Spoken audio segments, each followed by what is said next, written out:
點樣將一個超級大嘅 AI 模型塞入你部手機度？呢個就係壓縮嘅魔法。平時啲大模型太大，電腦根本跑唔喐。遇到呢個情況，我哋可以點做呢？答案就係模型壓縮。最常見嘅魔法有3招，等我逐一介紹俾你聽。第一招叫量化。簡單嚟講，就係將複雜嘅數字變做簡單嘅數字。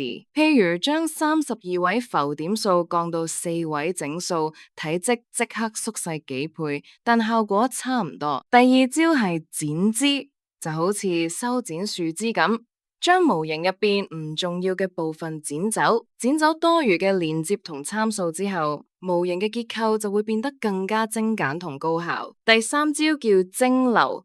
即係揾一個好叻嘅大模型老師去教一個細模型學生，學生學到老師嘅精華知識，雖然參數少咗好多，但係一樣咁聰明。呢3招仲可以組合埋一齊用嘅，打出一套組合拳，壓縮效果會更加驚人。依家一個70B 嘅超大模型，壓縮後喺普通顯示卡都跑得順。質素仲好好，咁樣大家唔使買超級電腦都可以玩 AI，真正實現 AI 民主化啦。